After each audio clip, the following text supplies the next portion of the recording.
अस्सलाम वालेकुम फ्रेंड्स। आज आपको मैं टिप्स बताना चाहूँगा अपवर्क के बारे में, जो के लिए आपके लिए बहुत ही फ़ायदेमंद साबित होंगी। तो इस वीडियो को आप एंड तक लाजमी देखिएगा। आज मैं आपको 6 टिप्स दूंगा अपवर्क के रिगार्डिंग, जो कि बहुत ही कॉमन और जनरल किस्म के क्वेश्चंस हैं और लोगों को इन चीज़ों के ऊपर क्लैरिटी नहीं मिल पाती किसी जगह से। तो मैं आज आपको ये क्लैरिटी देने के लिए यहाँ पर वीडियो बना रहा हूँ। तो काइंडली आप वीडियो को ध्यान से देखिएगा। तो हम शुरू करते हैं। तो फर्स्ट हमारा जो टिप है वो है पेमेंट मेथड के बारे में होगा, जो मैं इसके ऊपर डिस्कशन करूँगा आपके साथ। और है मिडल मैन, जिसे हम थर्ड पार्टी भी बोलते हैं। और थर्ड है big project on low prices. उसके बाद चौथे नंबर पर हम बात करेंगे when people have already sent proposal 50+, यानी कि लोग 50 से ज़्यादा प्रपोज़ल भेज चुके होते हैं। और पाँचवें नंबर पर हम बात करेंगे can we offer multiple services, मतलब क्या हम मल्टीपल सर्विस हमें ऑफ़र करनी चाहिए। और उसके बाद हम ये देखेंगे कि हमें कम से कम एक दिन में कितने प्रपोज़ल्स को भेजना चाहिए। तो हम स्टेप बाय स्टेप एक स्टेप के ऊपर बात करते हुए आगे बढ़ते चले जाएंगे। तो लेट्स स्टार्ट। हम करते हैं पेमेंट मेथड से। तो पेमेंट मेथड के अंदर दोस्तों पेमेंट मेथड का मतलब ये है अपवर्क के ऊपर जो हमारी प्रपोजल्स जो सेंड पोस्ट होते हैं, जो कस्टमर्स क्लाइंट्स जो होते हैं हमारे अपनी जॉब को जो पोस्ट करते हैं, उन कस्टमर का जो डाटा होता है उसके अंदर 2 किस्म के पेमेंट मेथड हो सकते हैं। जिसमें से पहले नंबर पर जो पेमेंट मेथड होता है वो है वेरीफाइड पेमेंट मेथड, और सेकंड नंबर पर होता है अनवेरीफाइड पेमेंट मेथड। अब लोगों को, फ्रीलांसर्स को ये समझ नहीं आती कि हम लोग जो कस्टमर्स होते हैं वेरीफाइड पेमेंट मेथड वाले कस्टमर्स की प्रपोजल्स पर बिड करें या अनवेरीफाइड पेमेंट मेथड वाले कस्टमर्स की पोस्ट पर जो हैं प्रपोजल्स को हम सेंड करें। तो हमने यूँ नहीं करना कि वेरीफाइड पेमेंट मेथड होगा तो ये कस्टमर ठीक है, हमें इसके ऊपर ही जो है वो बिड करनी चाहिए, और अनवेरीफाइड है तो इस पर हमें बिड नहीं करना चाहिए। आमतौर पर लोग यही गलतियां कर रहे होते हैं। तो अब मैं आपको पहले वेरीफाइड का बता देता हूँ और फिर अनवेरीफाइड पेमेंट के ऊपर बात करते हैं। तो वेरीफाइड पेमेंट मेथड जो होता है, इसके अंदर जो कस्टमर होता है बेसिकली उसने, यानी कि वो काफ़ी सारी पोस्ट कर चुका होता है और अपनी यानी कि ऑर्डर्स को के अगेंस्ट पेमेंट कर चुका होता है सेलर्स को। हम यानी कि हम जो फ्रीलांसिंग कर रहे होते हैं उसके अगेंस्ट हमें पेमेंट वो पे आउट कर चुका होता है। इस वजह से उसका जो मेथड होता है वो वेरीफाइड आ रहा होता है। और वेरीफाइड पेमेंट मेथड जो मैं आप दिखा भी देता हूँ, ये आपको येलो मैंने हाईलाइट किया हुआ है, इसमें आप देख सकते हैं लिखा हुआ आ रहा है payment verified, payment method verified. आप राइट साइड पर भी देख सकते हैं अबाउट द क्लाइंट के नीचे, और लेफ़्ट साइड पर भी देख सकते हैं मैंने 2 जॉब पोस्ट हुई हुई हैं क्लाइंट्स की, जहाँ पर लिखा आ रहा है पेमेंट वेरीफाइड मेथड। इस यहाँ से आप देख सकते हैं कि कस्टमर पेमेंट वेरीफाइड है या अनवेरीफाइड है।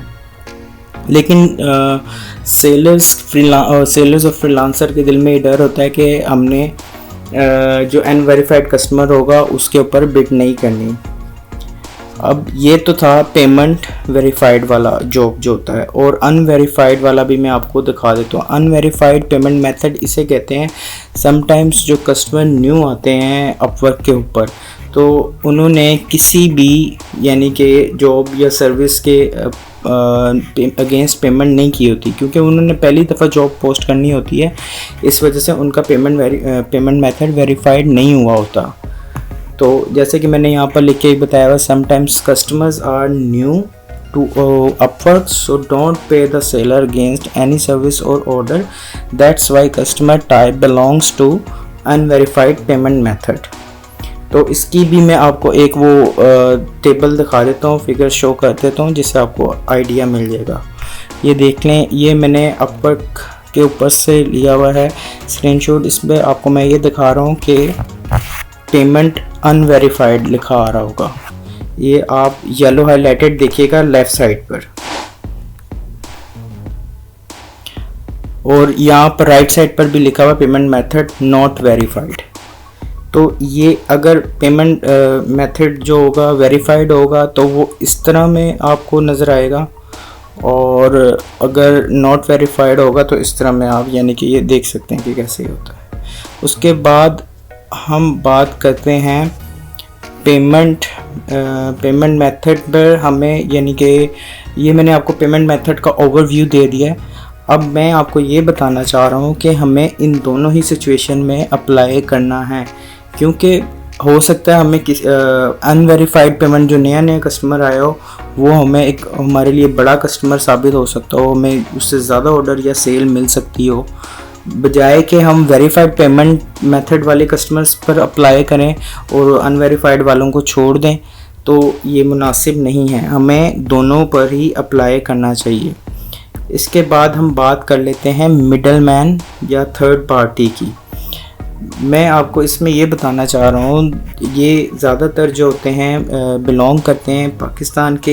ये जब आप जॉब पोस्ट देख रहे होंगे ना अपने प्रपोज़ल की बिड करने के लिए, प्रपोज़ल सेंड करने के लिए, तो ये आपको हेल्पफुल रहेगा कि आपको कहाँ बिड करना है और कहाँ नहीं बिड करना।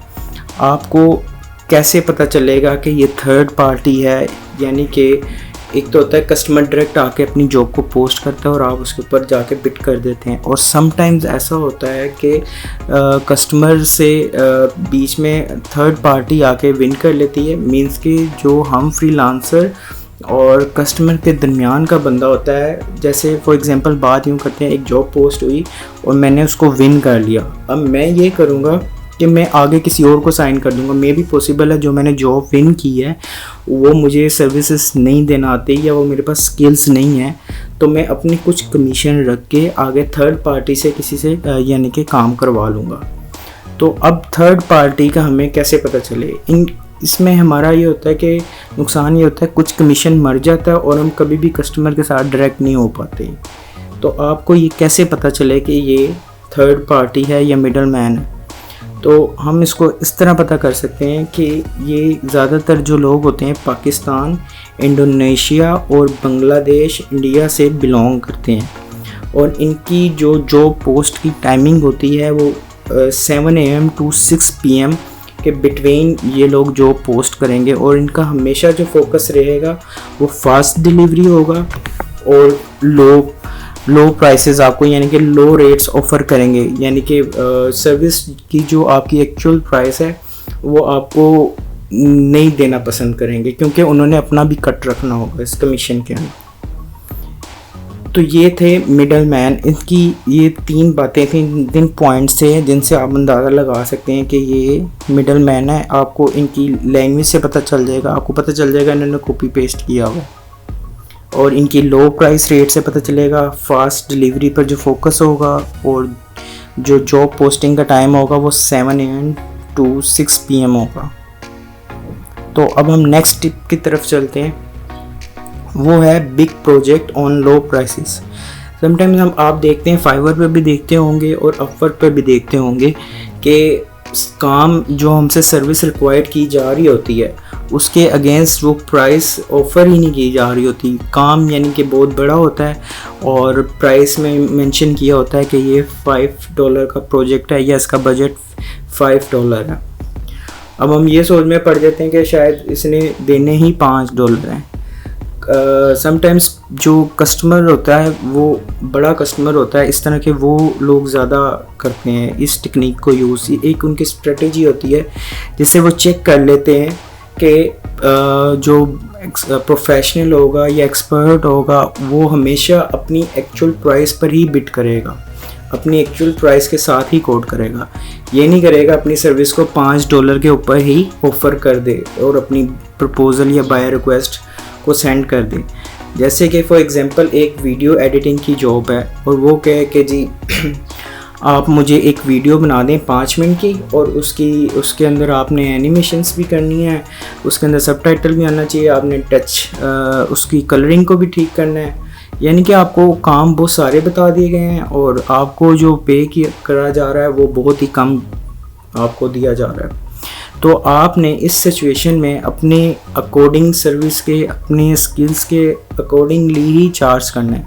लाइक उसने $5 लिखा हुआ, अगर आपको लगता है वो $50 का काम है तो आपने $50 ही चार्ज करना है। इससे ये होता है कि कस्टमर को पता चल जाता है कि ये बंदा प्रोफेशनल है और इसने वही बिट करी है जो कि इस टाइम मार्केट के अंदर रेट है। तो बहुत ज़्यादा चांसेस हैं कि आपको ही वो प्रपोज़ल मिल जाए। तो इसमें मैंने आपको काफ़ी सारी एक्सप्लेनेशन भी दे दी है। और अब हम नेक्स्ट पॉइंट के ऊपर हम चलते हैं, वो है when people have already send proposal 50। ये भी बहुत ही जनरली बहुत ही क्वेश्चन रेज किया जाता है कि लोग जानना चाहते हैं कि हमें जब 50 प्रपोजल होते हैं वो समझते हैं कि नहीं अब हमारा नंबर नहीं आएगा, फजूल है हमारा बिड करना। लेकिन जब एक अच्छा कस्टमर आके प्रपोजल पर को जॉब पोस्ट करता है तो वो मिनिमम 3 डेज़ वेट करता है प्रपोज़ल इकट्ठे होने का। उसके बाद वो डिसीजन लेता है कि मेरे लिए कौन सा बंदा परफेक्ट है, कौन सा फ्रीलांसर मेरे लिए एक्यूरेट है सिलेक्शन करने के लिए। मिनिमम एक अच्छा प्रोफेशनल कस्टमर वेट करता है कि 3 दिन तक प्रपोज़ल कितने आते हैं उनमें से ज़्यादा कौन बेस्ट और सूटेबल मेरे लिए रहेगा। तो आपने कभी भी इस चीज़ से नहीं घबराना कि 50+ प्रपोज़ल हो गए हैं अब हमें नहीं बेचना चाहिए। हो सकता है आप ही उसमें से सिलेक्ट हो जाएं, तो इसलिए आप लाजमी सेंड किया करें। नेक्स्ट टिप है हमारा 5th नंबर पर, can we offer multiple services. तो इसके बारे में हम ये बताएंगे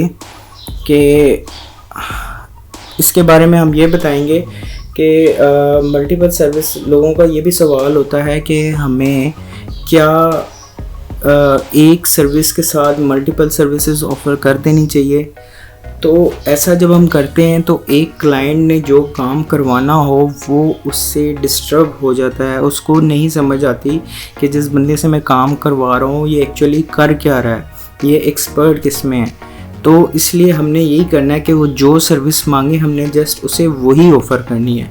हाँ, जब हम उसको सर्विसेज प्रोवाइड कर दें और क्लाइंट हमसे खुश हो कि आपका काम अच्छा है और वो हमें पेमेंट कर दे, देन आप उसको मल्टीपल उससे रेलिवेंट सर्विस जो है वो प्रोवाइड करें। लाइक एक कस्टमर है, उसने आपसे अपने लिए लोगो बनवाया है, तो हो सकता है उसकी कंपनी के लिए उसको अपने बिज़नेस कार्ड भी बनवाने हो, उसको अपनी कंपनी के लिए लेटर हेड भी बनवाने हो, उसको अपने लिए प्रोडक्ट्स वीडियो भी बनवानी हो। यानी कि आप उसकी सर्विस जो ऑफ़र कर रहे हैं और उसको प्रोवाइड कर रहे हैं उससे रेलिवेंट देखें कस्टमर की नीड है या नहीं। लेकिन ये आपने तब करना है जब आप उसको सर्विस दे दें और अपनी पेमेंट ले लें, उसके बाद आप उसको मल्टीपल सर्विस ऑफ़र करें, उससे पहले नहीं आपने ये काम करना। उसके बाद नेक्स्ट जो हमारे पास है वो है how many proposal are send on daily basis. तो हमें डेली बेसिस पर कितने प्रपोज़ल भेजने चाहिए। हमें डेली बेसिस में मिनिमम जो हैं वो 3 जो हैं मस्ट, हमें उनको प्रपोज़ल्स के ऊपर जो है जॉब के ऊपर बिड करना चाहिए और मिनिमम 3 प्रपोज़ल लाजमी हमें डेली बेसिस पर साइन करने चाहिए ताकि हमें कोई प्रपोज़ल मिल सके। तो ये आज के 6 टिप्स थे जो मैंने आपको बता दिए हैं।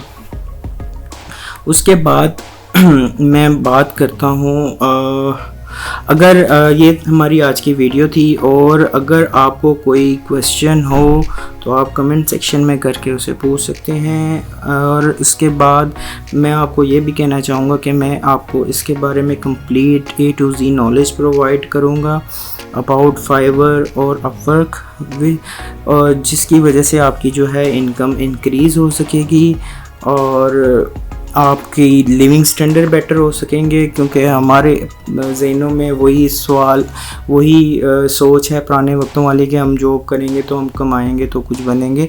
अब जो ट्रेंड है वो ज़्यादातर फ्रीलांसिंग का है, ई-कॉमर्स का है, ऑनलाइन अर्निंग्स का है। तो हमें ये स्किल्स लाजमी सीखना चाहिए क्योंकि हम ये इसको पार्ट टाइम भी कर सकते हैं और किसी भी टाइम में हम इसको जो है प्रोसीड कर सकते हैं।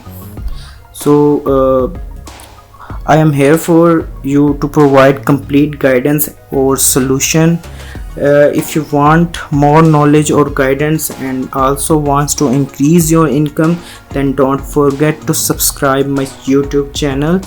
Thank you for watching my video.